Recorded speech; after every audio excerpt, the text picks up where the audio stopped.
নমস্কার বন্ধুরা, আমার চ্যানেলে তোমাদের সবাইকে স্বাগত। আজকে আমি পালং সয়াবিন বানাবো। রেসিপিটি বানানোর জন্য আমি সয়াবিন বড়ি নিয়েছি, এটা নিয়েছি পালং শাকের পেস্ট, এটা আমি বানিয়ে নিয়েছি।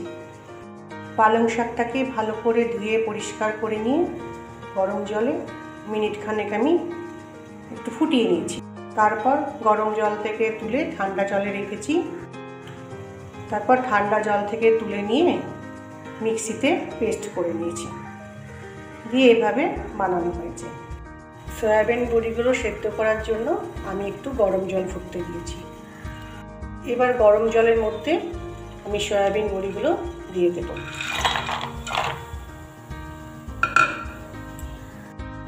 এগুলো ভালো করে মিশিয়ে দেব।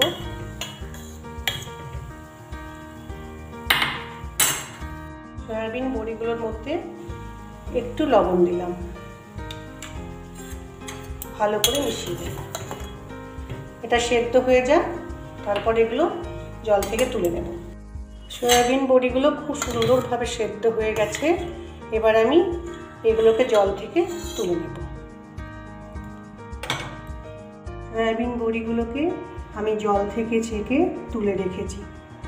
রেসিপিটি তৈরি করার জন্য কড়াই নিয়েছি। এবার কড়াইয়ে আমি একটু সাদা তেল দেব।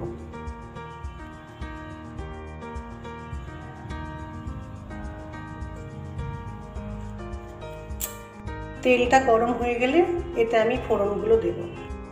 তেলটা গরম হয়ে গেছে, এবার আমি একটু গোটা জিরে ফোড়ন দিলাম, একটা দারচিনি দিলাম, একটা শুকনো লঙ্কা মধ্যেখান থেকে একটু ফাটিয়ে দিলাম। ফোড়নটা ভাজা হয়ে গেছে, এবার আমি পালং শাকের পেস্টটা দিয়ে দেব। এবার এটাকে তেলের সাথে খুব ভালো করে একটু মিশিয়ে দেব।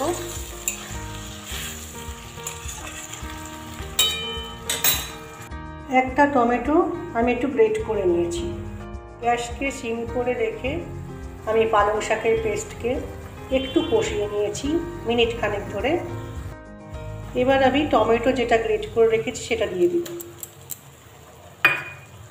খুব ভালো করে মিশিয়ে নেব যাতে টমেটোর কাঁচা গন্ধ না থাকে।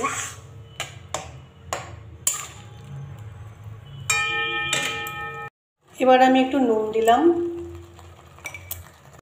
একটু হলুদ দিলাম, একটু লঙ্কা গুঁড়ো দিলাম। লঙ্কা গুঁড়োটা যে যেমন ঝাল খাও সে তেমন দেবে। ধনে গুঁড়ো দিলাম, জিরে গুঁড়ো দিলাম।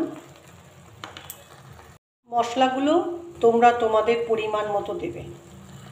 এবার আমি খুব ভালো করে মিশিয়ে দেব।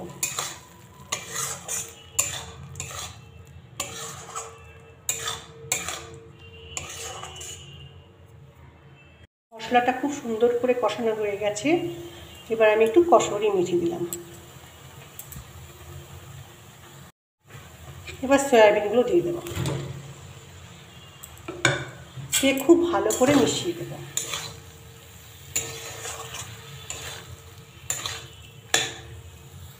এবার আমি চিনির বদলে একটু আখের গুড় দিচ্ছি।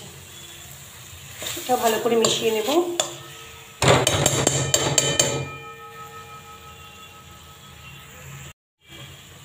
গুড়টাকে ভালো করে মিশিয়ে নেব। তোমরা চাইলে চিনিও দিতে পারো।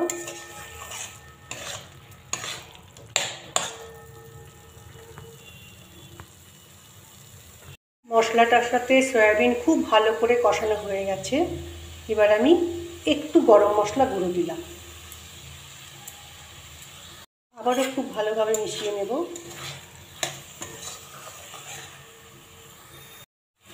এবার একটু জল দেব পরিমাণ মতো, ভালো করে মিশিয়ে দেব।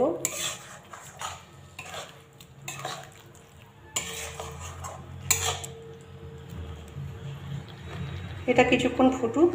সয়াবিনের মধ্যে জল দেওয়ার পর আমি মিনিট 2 ফুটিয়ে নিয়েছি যাতে সয়াবিনের সাথে পালং শাকটা ভালোভাবে মিশে যায়। সয়াবিনটা আমার প্রায় তৈরি হয়ে এসছে। এবার আমি একটু লেমন জুস দিচ্ছি, ছোটো চামচের 1 চামচ। ভালো করে মিশিয়ে দেব।